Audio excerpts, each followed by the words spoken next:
ಶಾಂತಿ. ಮುರಳಿಯ ದಿನಾಂಕ 31/7/2026. ಪ್ರಾತಃ ಮುರಳಿ ಬಾಬ್ದಾದ ಮಧುಬನ. ತಂದೆ ತಿಳಿಸುತ್ತಾರೆ, ಮಧುರ ಮಕ್ಕಳೇ, ಶಿವ ತಂದೆಗೆ ಈ ಲಾಲಚ್ಚು ಸಹ ಇಲ್ಲ. ಮಕ್ಕಳು ದೊಡ್ಡವರಾದರೆ ನಮ್ಮ ಸೇವೆ ಮಾಡುತ್ತಾರೆ ಎಂದು. ಅವರಂತೂ ಎಂದಿಗೂ ವೃದ್ಧ ಆಗುವುದೇ ಇಲ್ಲ. ಬಾಬಾರವರು ಇರುವುದೇ ನಿಷ್ಕಾಮ ಸೇವಾದಾರಿ. ಪ್ರಶ್ನೆ: ಬೋಲಾನಾಥ ಶಿವ ತಂದೆ ನಾವೆಲ್ಲ ಮಕ್ಕಳಿಗೆ ಬಹಳ ದೊಡ್ಡ ಗ್ರಾಹಕ ಆಗಿದ್ದಾರೆ, ಹೇಗೆ? ಉತ್ತರ: ಬಾಬಾ ಹೇಳುತ್ತಾರೆ, ನಾನು ಇಷ್ಟು ಬೋಲಾ ಗ್ರಾಹಕ ಆಗಿದ್ದೇನೆ. ನಿಮ್ಮ ಎಲ್ಲ ವಸ್ತುಗಳನ್ನು, ನಿಮ್ಮ ಎಲ್ಲ ಹಳೆಯ ವಸ್ತುಗಳನ್ನು ಖರೀದಿ ಮಾಡುತ್ತೇನೆ. ಅದರ ರಿಟರ್ನ್ನಲ್ಲಿ ಎಲ್ಲ ಹೊಸ ಹೊಸ ವಸ್ತುಗಳನ್ನು ಕೊಡುತ್ತಿದ್ದೇನೆ. ತಾವು ಹೇಳುತ್ತೀರಾ, ಬಾಬಾ ಈ ತನು ಮನ ಧನ ಎಲ್ಲ ನಿಮ್ಮದು ಎಂದು ಅಂದಾಗ ಅದರ ರಿಟರ್ನ್ನಲ್ಲಿ ತಮಗೆ ಬಹಳ ಸುಂದರವಾದ ಶರೀರ ಸಿಗುವುದು, ಅಪಾರವಾದ ಧನ ಸಿಗುವುದು. ಗೀತೆ: ಬೋಲಾನಾಥ ತಂದೆ ಭಿನ್ನವಾಗಿದ್ದಾರೆ. ಓಂ ಶಾಂತಿ. ಭಕ್ತಿ ಮಾರ್ಗದಲ್ಲಿ ಈ ಹಾಡನ್ನು ಹಾಡಲಾಗುವುದು. ಏನೆಲ್ಲ ಹಾಡುಗಳಿವೆ ಅವೆಲ್ಲವೂ ಭಕ್ತಿಯ ಹಾಡುಗಳು, ಭಕ್ತಿ ಮಾರ್ಗದ ಹಾಡುಗಳು. ಅದರ ಅರ್ಥವನ್ನು ಸಹ ತಂದೆ ತಿಳಿಸುತ್ತಾರೆ. ಮಕ್ಕಳು ಸಹ ತಿಳಿದುಕೊಂಡಿದ್ದೀರಾ, ಬೋಲಾನಾಥ ಎಂದು ಯಾರಿಗೆ ಹೇಳಲಾಗುವುದು? ದೇವತೆಗಳಿಗೆ ಬೋಲಾನಾಥ ಎಂದು ಹೇಳಲಾಗುವುದಿಲ್ಲ. ಗಾಯನವೂ ಇದೆ, ಸುಧಾಮ 2 ಇಡೀ ಅವಲಕ್ಕಿಯನ್ನು ಕೊಟ್ಟರೂ ಮಹಲ್ಲು ಸಿಕ್ಕಿತು ಎಂದು ಅಂದಾಗ ಎಷ್ಟು ಸಮಯಕ್ಕೋಸ್ಕರ? 21 ಜನ್ಮಗಳಿಗಾಗಿ. ಈಗ ಮಕ್ಕಳು ತಿಳಿದುಕೊಂಡಿದ್ದೀರಾ, ಬಾಬಾರವರು ಬಂದು ಭಾರತವಾಸಿ ಮಕ್ಕಳಿಗೆ ವಜ್ರ ವೈಡೂರ್ಯಗಳ ಮಹಲ್ಲುಗಳನ್ನು ಕೊಡುತ್ತಿದ್ದಾರೆ. ಯಾವುದರ ರಿಟರ್ನ್ ಆಗಿ?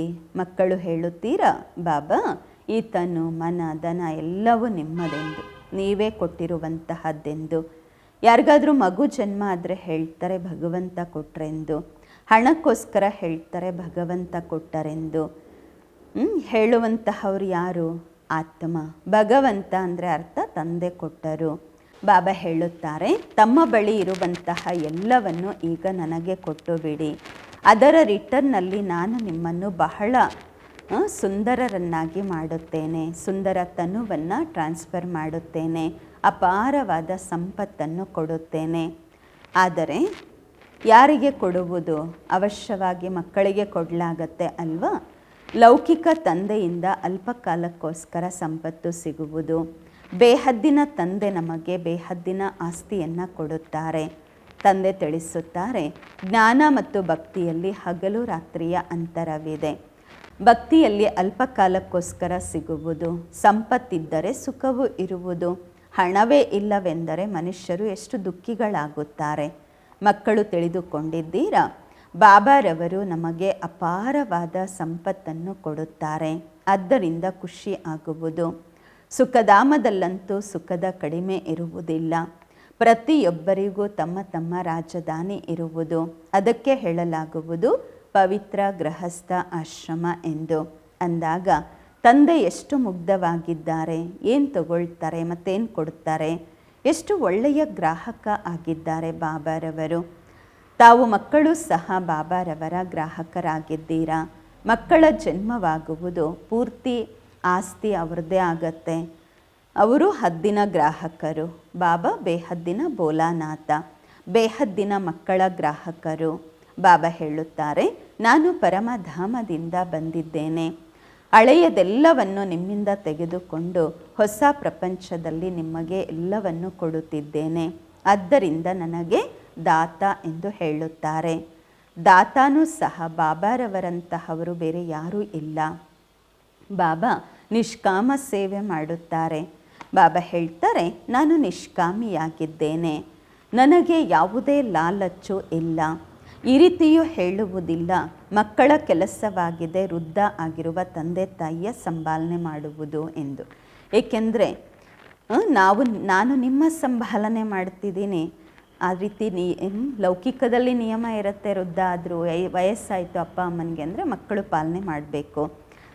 ಆದರೆ ಇಲ್ಲಿ ಬಾಬಾ ನಾವು ಮಕ್ಕಳ ಸಂಭಾಲನೆ ಮಾಡ್ತಾರೆ. ನಮ್ಮಿಂದ ಯಾವುದೋ ಅಪೇಕ್ಷೆಯನ್ನು ಇಟ್ಕೊಳ್ಳೋದಿಲ್ಲ. ಎಂದಿಗೂ ಬಾಬಾ ವೃದ್ಧ ಆಗುವುದೇ ಇಲ್ಲ, ಸದಾ ಯುವಕರಾಗಿಯೇ ಇರ್ತಾರೆ. ಆತ್ಮ ಎಂದಿಗೂ ವೃದ್ಧ ಆಗುವುದಿಲ್ಲ. ಇದಂತೂ ತಿಳಿದುಕೊಂಡಿದ್ದೀರಾ? ಲೌಕಿಕ ತಂದೆ ಮಕ್ಕಳಲ್ಲಿ ನಂಬಿಕೆ ಇಟ್ಟುಕೊಂಡಿರುತ್ತಾರೆ, ನಾವು ವೃದ್ಧರಾದರೆ ಮಕ್ಕಳು ನಮ್ಮ ಸೇವೆ ಮಾಡುತ್ತಾರೆ ಎಂದು. ಬಲೆ ಎಲ್ಲವನ್ನೂ ಮಕ್ಕಳಿಗೆ ಕೊಡ್ತಾರೆ, ಮತ್ತೆಯೂ ಸೇವೆ ಅಂತೂ ನಡೀತಿರತ್ತೆ ಅಲ್ವಾ? ಬಾಬಾ ಹೇಳ್ತಾರೆ, ನಾನು ಅಭೋಕ್ತ ಆಗಿದ್ದೇನೆ, ಎಂದಿಗೂ ನಾನು ತಿನ್ನುವುದಿಲ್ಲ. ನಾನು ಬಂದಿದ್ದೇನೆ ಕೇವಲ ಮಕ್ಕಳಿಗೆ ಜ್ಞಾನ ಕೊಡಲು. ಸುಪ್ರೀಂ ಆತ್ಮ ಆತ್ಮರಿಗೆ ಕುಳಿತು ಓದಿಸುತ್ತಾರೆ. ಆತ್ಮವೇ ಕೇಳುವುದು, ಪ್ರತಿಯೊಂದು ಮಾತು ಆತ್ಮನೇ ಕೇಳುತ್ತೆ, ಮಾಡುತ್ತೆ. ಸಂಸ್ಕಾರವೂ ಸಹ ಆತ್ಮ ತೆಗೆದುಕೊಂಡು ಹೋಗುವುದು, ಅದರ ಆಧಾರದ ಮೇಲೆ ಶರೀರ ಸಿಗುವುದು. ಇಲ್ಲಿ ಮನುಷ್ಯರ ಅನೇಕ ಮತಗಳಿವೆ.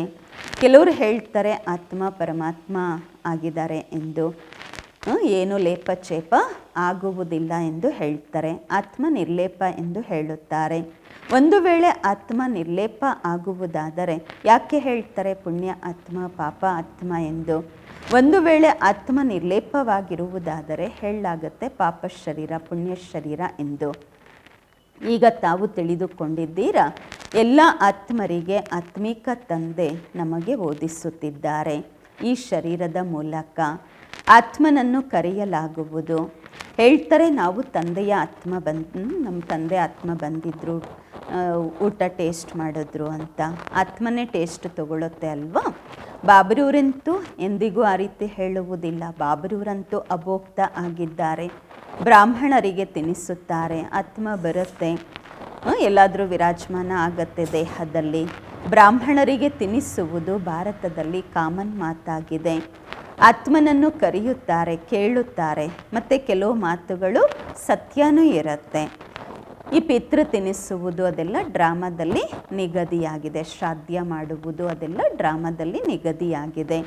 ಇದರಲ್ಲಿ ಏನು ಆಶ್ಚರ್ಯ ಪಡುವ ಮಾತೇ ಇಲ್ಲ. ಬಾಬಾ ಹೋಲ್ಸೇಲ್ ಆಗಿ ಡ್ರಾಮಾದ ರಹಸ್ಯವನ್ನು ತಿಳಿಸುತ್ತಾರೆ. ಡೀಟೇಲ್ ಆಗಿ ಅಷ್ಟೊಂದು ಡ್ರಾಮಾದ ತಿಳುವಳಿಕೆಯನ್ನು ಕೊಡಲಾಗುವುದಿಲ್ಲ. ಒಂದೊಂದು ಮಾತಿನ ತಿಳುವಳಿಕೆ ಕೊಡಬೇಕು ಅಂದರೆ ವರ್ಷಗಳೇ ಇಡ್ಸತ್ತೆ. ತಾವು ಮಕ್ಕಳಿಗೆ ಬಹಳ ಸಹಜ ಶಿಕ್ಷಣ ಸಿಗುವುದು. ಗಾಯನವೂ ಇದೆ. ಏ ಪತಿತ ಪಾವನ ಬನ್ನಿ, ಬಂದು ನಮ್ಮನ್ನು ಪಾವನ ಮಾಡಿ. ಅವರ ಹೆಸರೇ ಆಗಿದೆ ಪತಿತ ಪಾವನ. ಬ್ರಹ್ಮ ವಿಷ್ಣು ಶಂಕರರಿಗೆ ಪತಿತ ಪಾವನ ಎಂದು ಹೇಳುವುದಿಲ್ಲ. ಬಾಬಾರವರಿಗೆ ಪತಿತ ಪಾವನ ಲಿಬ್ರೇಟರ್ ಎಂದು ಹೇಳಲಾಗುವುದು. ದುಃಖಹರ್ತ ಸುಖಕರ್ತ ಎಂದು ಹೇಳಲಾಗುವುದು. ಅವರಾಗಿದ್ದಾರೆ ನಿರಾಕಾರ. ಶಿವನ ಮಂದಿರದಲ್ಲಿ ಹೋಗಿ ನೋಡಿ, ಅಲ್ಲಿ ಲಿಂಗ ಇಟ್ಟಿರ್ತಾರೆ. ಅವಶ್ಯವಾಗಿ ಚೈತನ್ಯದಲ್ಲಿ ಇರುವುದರಿಂದಲೇ ಪೂಜೆ ಮಾಡಲಾಗುವುದು. ಈ ದೇವತೆಗಳು ಎಂದಾದರೂ ಚೈತನ್ಯದಲ್ಲಿ ಇದ್ದರು ಅಲ್ವಾ? ಅದಕ್ಕೆ ಅವರ ಮಹಿಮೆ ಇದೆ. ನೆಹರು ಚೈತನ್ಯದಲ್ಲಿದ್ದರು, ಆದ್ದರಿಂದ ಅವರ ಫೋಟೋ ಇಟ್ಕೊಳ್ತಾರೆ, ಮಹಿಮೆ ಮಾಡ್ತಾರೆ. ಯಾರಾದರೂ ಒಳ್ಳೆ ಕೆಲಸ ಮಾಡಿ ಹೋಗಿದ್ದಾರೆ ಅಂದರೆ ಅವರ ಜಡಚಿತ್ರ ಇಟ್ಕೊಂಡು ಮಹಿಮೆ ಮಾಡ್ತಾರೆ. ಪವಿತ್ರರಿಗೆ ಪೂಜೆ ಮಾಡಲಾಗುವುದು. ಯಾವುದೇ ಮನುಷ್ಯರ ಪೂಜೆ ಮಾಡಲಾಗುವುದಿಲ್ಲ. ವಿಕಾರದಿಂದ ಜನ್ಮ ಆಯಿತು ಅಂದರೆ ಅವರು ಪೂಜೆ ಮಾಡಲಿಕ್ಕಾಗೋದಿಲ್ಲ. ಪೂಜೆ ದೇವತೆಗಳಿಗೆ ಆಗುವುದು. ಅವರು ಸದಾ ಪವಿತ್ರವಾಗಿ ಇರುತ್ತಾರೆ. ತಾವು ತಿಳಿದುಕೊಂಡಿದ್ದೀರಾ? ತಂದೆ ಬಂದಿದ್ದರು, ಈಗ ಸಂಗಮದಲ್ಲಿ ಮತ್ತೆ ಬಂದಿದ್ದಾರೆ ಸ್ವರ್ಗದ ಸ್ಥಾಪನೆ ಮಾಡಲು. ಮತ್ತು ದ್ವಾಪರ ಯುಗದಿಂದ ರಾವಣ ರಾಜ್ಯ ಪ್ರಾರಂಭವಾಗುವುದು. ರಾವಣ ರಾಜ್ಯ ಪ್ರಾರಂಭವಾಗುವುದರಿಂದ ತಕ್ಷಣ ಶಿವನ ಮಂದಿರವನ್ನು ನಿರ್ಮಾಣ ಮಾಡುತ್ತಾರೆ. ಈಗಂತೂ ಚೈತನ್ಯದಲ್ಲಿ ಬಾಬಾರವರು ಜ್ಞಾನ ತಿಳಿಸುತ್ತಿದ್ದಾರೆ. ಅವರು ಸತ್ಯವಾಗಿದ್ದಾರೆ, ಚೈತನ್ಯವಾಗಿದ್ದಾರೆ. ಅವರ ಮಹಿಮೆಯನ್ನು ಗಾಯನ ಮಾಡುತ್ತಾರೆ. ನಿರಾಕಾರನಿಗೆ ಶರೀರವಂತೂ ಬೇಕು ಅಲ್ವಾ? ಅಂದಾಗ ಬಾಬಾರವರೇ ಬಂದು ವಿಶ್ವವನ್ನು ಸ್ವರ್ಗವನ್ನಾಗಿ ಮಾಡುತ್ತಾರೆ. ಆ ಒಂದು ಸ್ವರ್ಗದಲ್ಲಿ ರಾಜ್ಯ ಮಾಡಲು ತಾವು ಪುರುಷಾರ್ಥ ಮಾಡುತ್ತಿದ್ದೀರಾ. ತಾವು ಸ್ವರ್ಗವಾಸಿಗಳಾಗುತ್ತಿದ್ದೀರಾ. ನಿರಾಕಾರ ಪರಂಪಿತ ಪರಮಾತ್ಮ ಜ್ಞಾನ ಸಾಗರ ಆಗಿದ್ದಾರೆ. ಆದರೆ ಅವರು ಜ್ಞಾನವನ್ನು ಹೇಳುವುದು ಹೇಗೆ? ಹೇಳ್ತಾರೆ, ನಾನಂತೂ ಈ ಶರೀರದಲ್ಲಿ ಬಂದಿದ್ದೇನೆ, ನನ್ನ ಪಾತ್ರವು ಡ್ರಾಮಾದಲ್ಲಿ ನಿಗದಿಯಾಗಿದೆ, ನಾನು ಪ್ರಕೃತಿಯ ಆಧಾರ ತೆಗೆದುಕೊಳ್ಳುತ್ತೇನೆ. ಏನು ಮೊದಲ ನಂಬರ್ನವರು ಇವರಾಗಿದ್ದಾರೆ ಲಕ್ಷ್ಮೀನಾರಾಯಣ. ಇವರ ಅನೇಕ ಜನ್ಮಗಳ ಅಂತಿಮದಲ್ಲಿ ನಾನು ಬಂದು ಪ್ರವೇಶ ಮಾಡಿದ್ದೇನೆ. ಅವರ ಹೆಸರು ಬ್ರಹ್ಮ ಆಗಿದೆ. ಮೊದಲು ಎಲ್ಲರೂ ಬಟ್ಟಿಯಲ್ಲಿ ಇದ್ದಾಗ ಅನೇಕರಿಗೆ ಹೆಸರು ಕೊಡಲಾಗಿತ್ತು. ಆದರೆ ಅನೇಕರು ಮತ್ತೆ ಬಿಟ್ಟು ಹೋದರು. ಆದ್ದರಿಂದ ಹೆಸರಿಡುವುದರಿಂದ ಏನು ಲಾಭ? ತಾವು ಆ ಹೆಸರನ್ನು ನೋಡಿದ್ರೆ ಆಶ್ಚರ್ಯ ಪಡ್ತೀರಾ. ಒಂದೇ ಸಲ ಎಲ್ಲರ ಹೆಸರುಗಳು ಬಾಬಾ ವತನದಿಂದ ಕಳಿಸ್ಕೊಟ್ರು. ರಮಣೀಕ ಹೆಸರುಗಳು. ಸಂದೇಶಿ ವತನದಿಂದ ಬಾಬರೂರಿಂದ ಹೆಸರುಗಳನ್ನು ತಗೊಂಡು ಬಂದರು. ಆ ಲಿಸ್ಟು ಅವಶ್ಯವಾಗಿ ಇಟ್ಕೊಳ್ಬೇಕು.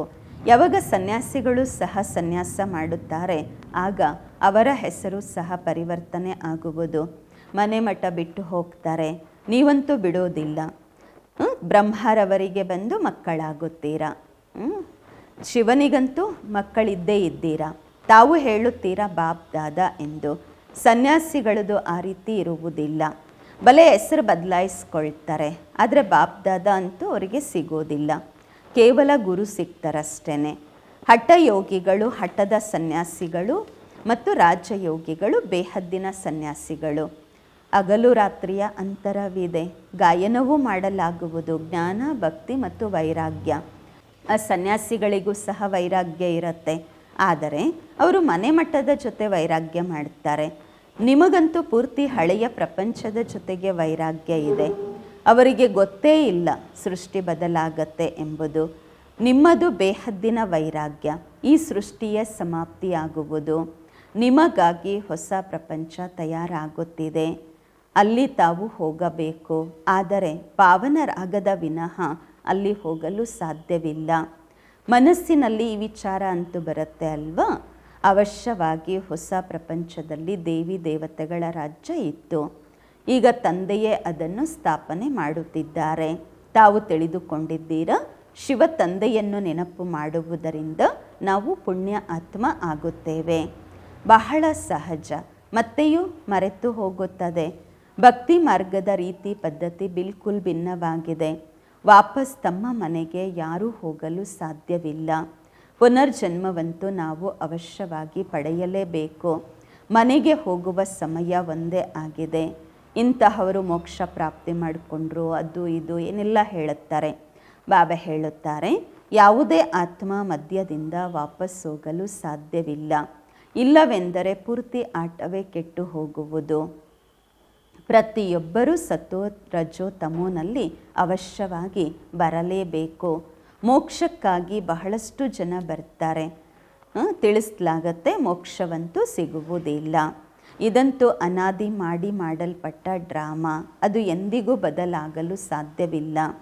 ಒಂದು ನೊಣ ಇಲ್ಲಿಂದ ಪಾಸ್ ಆಯಿತು ಅಂದ್ರೂ ಸಹ 5000 ವರ್ಷಗಳ ನಂತರ ಅದೇ ರೀತಿ ಬಂದು ಹೋಗುತ್ತೆ. ಇದನ್ನು ತಿಳಿದುಕೊಂಡಿದ್ದೀರಾ? ಬಾಬಾ ಎಷ್ಟು ಮುಗ್ಧವಾಗಿದ್ದಾರೆ. ಪತಿತ ಪಾವನ ತಂದೆ ತನ್ನ ಧಾಮದಿಂದ ಬಂದಿದ್ದಾರೆ, ಪರಮಧಾಮದಿಂದ ಪಾತ್ರ ಮಾಡಲು. ಅವರೇ ತಿಳಿಸುತ್ತಾರೆ ಈ ಡ್ರಾಮಾ ಹೇಗೆ ತಯಾರಾಗಿದೆ, ಇದರಲ್ಲಿ ಮುಖ್ಯ ಪಾತ್ರಧಾರಿಗಳು ಯಾರು. ಹೀಗೆ ಹೇಳ್ತಾರಲ್ವ, ಎಲ್ಲರಿಗಿಂತ ಶ್ರೀಮಂತರು ಯಾರು ಈ ಪ್ರಪಂಚದಲ್ಲಿ ಎಂದು. ಅದರಲ್ಲಿ ನಂಬರ್ವಾರಾಗಿ ಹೆಸರುಗಳನ್ನು ತೆಗೀತಾರೆ. ತಾವು ತಿಳಿದುಕೊಂಡಿದ್ದೀರಾ ಎಲ್ಲರಿಗಿಂತ ಶ್ರೀಮಂತರು ಯಾರು? ಅವರು ಹೇಳ್ತಾರೆ ಅಮೇರಿಕದವರೆಂದು. ಆದರೆ ತಾವು ತಿಳಿದುಕೊಂಡಿದ್ದೀರಾ ಸ್ವರ್ಗದಲ್ಲಿ ಎಲ್ಲರಿಗಿಂತ ಶ್ರೀಮಂತರು ಈ ಲಕ್ಷ್ಮೀನಾರಾಯಣ. ತಾವು ಪುರುಷಾರ್ಥ ಮಾಡುತ್ತೀರಾ ಭವಿಷ್ಯಕ್ಕಾಗಿ ಎಲ್ಲರಿಗಿಂತ ದೊಡ್ಡ ಶ್ರೀಮಂತರಾಗಲು.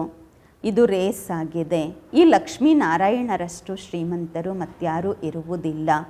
ಅಲ್ಲಾಹ ಅವಲದ್ದೀನನ ಸ್ಟೋರಿಯೂ ಸಹ ತಯಾರು ಮಾಡಿದ್ದಾರೆ ಅಲ್ವಾ? ಅವರು ಬಾಗಿಲು ಓಪನ್ ಮಾಡಿದ್ರೆ ಸಾಕು ಕುಬೇರನ ಖಜಾನೆ ಸಿಕ್ಬಿಡ್ತು ಅಂತ ಹೇಳ್ತಾರಲ್ವ. ಬಹಳ ವಿಧವಾದ ನಾಟಕಗಳನ್ನು ಮಾಡಿದ್ದಾರೆ. ಈಗ ನಿಮ್ಮ ಬುದ್ಧಿಯಲ್ಲಿದೆ, ಈ ಶರೀರ ಬಿಟ್ಟು ಸ್ವರ್ಗದಲ್ಲಿ ಹೋಗುತ್ತೇವೆ, ಕಾನೂನಿನ ಖಜಾನೆ ನಮಗೆ ಸಿಗುತ್ತಿದೆ.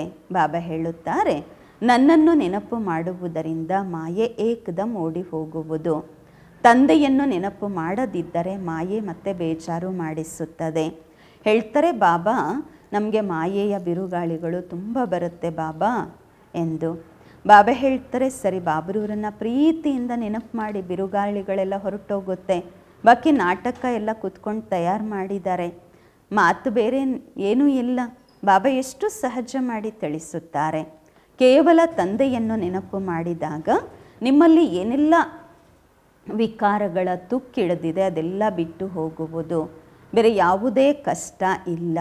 ಆತ್ಮ ಏನು ಪವಿತ್ರ ಸತ್ಯವಾದ ಚಿನ್ನವಾಗಿತ್ತು, ಈಗ ಸುಳ್ಳಾಗಿದೆ, ಮತ್ತೆ ಸತ್ಯವಾಗತ್ತೆ ಈ ನೆನಪಿನ ಅಗ್ನಿಯಿಂದ. ಬೆಂಕಿಯಲ್ಲಿ ಬೀಳುವುದರಿಂದ ಚಿನ್ನ ಪವಿತ್ರವಾಗುವುದಿಲ್ಲ. ಯೋಗ ಅಗ್ನಿ ಎಂದು ಇದಕ್ಕೆ ಹೇಳಲಾಗುವುದು. ನೆನಪಿನ ಮಾತಾಗಿದೆ. ಅವರು ಅನೇಕ ಪ್ರಕಾರದ ಹಠಯೋಗವನ್ನು ಕಲಿಸುತ್ತಾರೆ. ತಮಗೆ ತಂದೆ ಹೇಳ್ತಾರೆ, ಎದ್ದೊಳ್ಳುತ್ತಾ ಕುಳಿತುಕೊಳ್ಳುತ್ತಾ ನೆನಪು ಮಾಡಿ. ಆಸನ ಹಾಕ್ಕೊಂಡು ಎಷ್ಟೊತ್ತವರೆಗೂ ಕೂತ್ಕೊಳ್ತೀರಾ? ನಡೆಯುತ್ತಾ ತಿರುಗಾಡುತ್ತಾ ಕರ್ಮ ಮಾಡುತ್ತಾ ನೆನಪಿನಲ್ಲಿ ಇರಬೇಕು. ಬಾಬ್ರೂರಂತೂ ಹೇಳುತ್ತಾರೆ, ತಾವು ಎಲ್ಲೇ ಕುಳಿತುಕೊಳ್ಳಿ, ಬಲೆ ಕಾಯಿಲೆನೂ ಬರಲಿ, ಕೇವಲ ತಂದೆಯನ್ನು ನೆನಪು ಮಾಡಿ. ಕಾಯಿಲೆ ಬಂದರೂ ಪರವಾಗಿಲ್ಲ, ಬಾಬರವರನ್ನು ನೆನಪು ಮಾಡಿ. ಸ್ವದರ್ಶನ ಚಕ್ರವನ್ನು ತಿರುಗಿಸುತ್ತಾ ಇರಿ. ಆಗ ಪ್ರಾಣ ತನುವಿನಿಂದ ಹೊರಟು ಹೋಗಬೇಕು. ಈ ಅಭ್ಯಾಸ ಮಾಡಬೇಕು. ಆ ಒಂದು ಭಕ್ತಿ ಮಾರ್ಗದ ಮಾತುಗಳಲ್ಲಿ, ಈ ಜ್ಞಾನ ಮಾರ್ಗದ ಮಾತುಗಳಲ್ಲಿ ಎಷ್ಟು ಹಗಲು ರಾತ್ರಿಯ ಅಂತರವಿದೆ. ಬಾಬಾರವರ ನೆನಪಿನಿಂದ ತಾವು ಸ್ವರ್ಗಕ್ಕೆ ಮಾಲೀಕರಾಗುತ್ತೀರಾ. ಅವರಂತೂ ಯುದ್ಧ ಮಾಡುವಂತಹವರಿಗೆ ಹೇಳ್ತಾರೆ, ಯಾರು ಯುದ್ಧದ ಮೈದಾನದಲ್ಲಿ ಸಾಯ್ತಾರೆ ಅವರು ಸ್ವರ್ಗದಲ್ಲಿ ಹೋಗುತ್ತಾರೆ ಎಂದು. ವಾಸ್ತವದಲ್ಲಿ ಯುದ್ಧ ಇದಾಗಿದೆ. ಅವರು ಕೌರವರು ಪಾಂಡವರ ಯುದ್ಧ ತೋರಿಸ್ತಾರೆ. ಮಹಾಭಾರತ ಯುದ್ಧವಾಯಿತು. ನಂತರ ಏನಾಯಿತು? ರಿಸಲ್ಟ್ ಏನೂ ಇಲ್ಲ. ಬಿಲ್ಕುಲ್ ಘೋರ ಅಂಧಕಾರವಾಗಿದೆ. ಏನನ್ನೂ ತಿಳಿದುಕೊಂಡಿಲ್ಲ. ಆದ್ದರಿಂದ ಅಜ್ಞಾನದ ಅಂಧಕಾರವೆಂದು ಹೇಳಲಾಗುವುದು. ತಂದೆ ಮತ್ತು ಪ್ರಕಾಶಪಡಿಸಲು ಬಂದಿದ್ದಾರೆ. ಅವರಿಗೆ ಜ್ಞಾನ ಸಾಗರ, ಜ್ಞಾನಪೂರ್ಣ ಎಂದು ಹೇಳಲಾಗುವುದು. ಈಗ ತಮಗೂ ಸಹ ಪೂರ್ತಿ ಜ್ಞಾನ ಸಿಕ್ಕಿದೆ. ಅದಾಗಿದೆ ಮೂಲವತನ. ಅಲ್ಲಿ ತಾವು ಆತ್ಮರು ಇರುತ್ತೀರಾ. ಅದಕ್ಕೆ ಬ್ರಹ್ಮಾಂಡವೆಂದು ಹೇಳಲಾಗುವುದು. ಇಲ್ಲಿ ರುದ್ರ ಯಜ್ಞವನ್ನು ರಚಿಸಿದಾಗ ತಂದೆಯ ಜೊತೆಗೆ ತಾವು ಆತ್ಮಗಳ ಪೂಜೆಯೂ ಮಾಡುತ್ತಾರೆ. ಏಕೆಂದರೆ ತಾವು ಅನೇಕರ ಕಲ್ಯಾಣ ಮಾಡುತ್ತೀರಾ. ಬಾಬಾರವರ ಜೊತೆಗೆ ತಾವು ಭಾರತದ ಮತ್ತು ಪೂರ್ತಿ ಪ್ರಪಂಚದ ಆತ್ಮಿಕ ಸೇವೆ ಮಾಡುತ್ತೀರಾ. ಆದ್ದರಿಂದ ಬಾಬಾರವರ ಜೊತೆಗೆ ತಾವು ಮಕ್ಕಳ ಪೂಜೆಯೂ ಆಗುವುದು. ಒಳ್ಳೆಯದು. ಮಧುರಾತಿ ಮಧುರ ಅಗಲಿ ಹೋಗಿ ಮರಳಿ ಸಿಕ್ಕಿರುವ ಮಕ್ಕಳ ಪ್ರತಿಯಾಗಿ ಮಾತ್ಪಿತಾ ಬಾಪ್ದಾದರವರ ನೆನಪು, ಪ್ರೀತಿ, ಬೆಳಗಿನ ವಂದನೆಗಳು. ಆತ್ಮಿಕ ಮಕ್ಕಳಿಗೆ ಆತ್ಮಿಕ ತಂದೆಯ ನಮಸ್ಕಾರಗಳು. ನಾವು ಆತ್ಮಿಕ ಮಕ್ಕಳಿಂದ ಆತ್ಮಿಕ ಮಾತ್ಪಿತಾ ಬಾಪ್ದಾದರವರಿಗೆ ನೆನಪು, ಪ್ರೀತಿ, ಬೆಳಗಿನ ವಂದನೆಗಳು ಹಾಗೂ ನಮಸ್ಕಾರಗಳು. ಧಾರಣೆಗಾಗಿ ಮುಖ್ಯ ಸಾರ. ಫಸ್ಟ್ ಪಾಯಿಂಟು, ಮಾಯೆಯ ಬಿರುಗಾಳಿಗಳನ್ನು ಓಡಿಸಲು ಬಾಬಾರವರನ್ನು ಬಹಳ ಪ್ರೀತಿಯಿಂದ ನೆನಪು ಮಾಡಬೇಕು. ಆತ್ಮನನ್ನು ಯೋಗ ಅಗ್ನಿಯಿಂದ ಸತ್ಯ ಚಿನ್ನ ಮಾಡಿಕೊಳ್ಳಬೇಕು. ಎರಡನೇ ಪಾಯಿಂಟು, ಬೇಹದ್ದಿನ ವೈರಾಗ್ಯಗಳಾಗಿ ಈ ಹಳೆಯ ಪ್ರಪಂಚವನ್ನು ಮರೆಯಬೇಕು. ಪ್ರಪಂಚ ಪರಿವರ್ತನೆ ಆಗುತ್ತಿದೆ. ಹೊಸ ಪ್ರಪಂಚದಲ್ಲಿ ಹೋಗಬೇಕು. ಆದ್ದರಿಂದ ಇದರ ಜೊತೆ ಸನ್ಯಾಸ ತೆಗೆದುಕೊಳ್ಳಿ. ವರದಾನ: ಹೆಜ್ಜೆಯಲ್ಲಿ ಎಚ್ಚರಿಕೆಯನ್ನು ಇಟ್ಟುಕೊಳ್ಳುತ್ತಾ ಪದಮಗಳ ಸಂಪಾದನೆ ಜಮಾ ಮಾಡಿಕೊಳ್ಳುವಂತಹ ಪದಮಪತಿಗಳಾಗಿರಿ. ಹೆಜ್ಜೆಯಲ್ಲೂ ಎಚ್ಚರಿಕೆ ಇಟ್ಟುಕೊಳ್ಳುತ್ತಾ ಪದಮಗಳ ಸಂಪಾದನೆ ಜಮಾ ಮಾಡಿಕೊಳ್ಳುವಂತಹ ಪದಮಪತಿ ಆಗಿರಿ. ವರದಾನದ ವಿಶ್ಲೇಷಣೆ: ತಂದೆ ಮಕ್ಕಳಿಗೆ ಬಹಳ ಶ್ರೇಷ್ಠ ಸ್ಥಿತಿಯಲ್ಲಿರುವ ಎಚ್ಚರಿಕೆಯನ್ನು ಕೊಡುತ್ತಿದ್ದಾರೆ. ಆದ್ದರಿಂದ ಈಗ ಕಿಂಚಿತ್ತು ತಪ್ಪು ಮಾಡುವ ಸಮಯವಲ್ಲ. ಈಗಂತೂ ಹೆಜ್ಜೆಗೂ ಎಚ್ಚರಿಕೆಯನ್ನು ಇಟ್ಟುಕೊಳ್ಳುತ್ತಾ ಹೆಜ್ಜೆಗೂ ಪದಮಗಳ ಸಂಪಾದನೆ ಮಾಡಿಕೊಳ್ಳುತ್ತಾ ಪದಮಪತಿ ಆಗಿರಿ. ಹೇಗೆ ಹೆಸರಿದೆ ಪದಮ ಭಾಗ್ಯಶಾಲಿ, ಹಾಗೆಯೇ ಕರ್ಮವೂ ಇರಬೇಕು. ಒಂದು ಹೆಜ್ಜೆಯೂ ಸಹ ಪದಮಗಳ ಸಂಪಾದನೆ ಇಲ್ಲದೆ ಇರಬಾರದು. ಅಂದಾಗ ಬಹಳ ಯೋಚಿಸಿ ತಿಳಿದುಕೊಂಡು ಶ್ರೀಮತದ ಪ್ರಮಾಣವಾಗಿ ಪ್ರತಿ ಹೆಜ್ಜೆಯನ್ನು ಇಡಿ.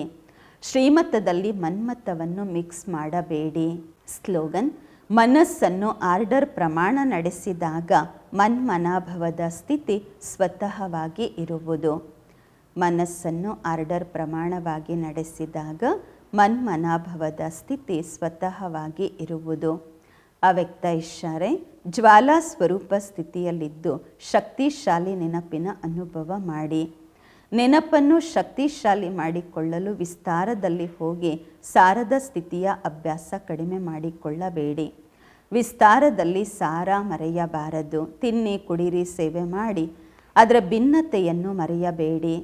ಸಾಧನೆ ಅಂದರೆ ಶಕ್ತಿಶಾಲಿ ನೆನಪಿರಲಿ. ನಿರಂತರ ಬಾಬರವರ ಜೊತೆಯಲ್ಲಿ ಹೃದಯದ ಸಂಬಂಧವಿರಲಿ.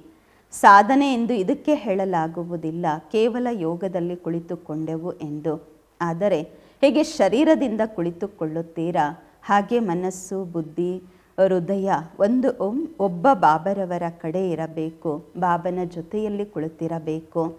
ಇಂತಹ ಏಕಾಗ್ರತೆಯೇ ಜ್ವಾಲೆಯನ್ನು ಪ್ರಜ್ವಲಿತ ಮಾಡುವುದು. ಓಂ ಶಾಂತಿ.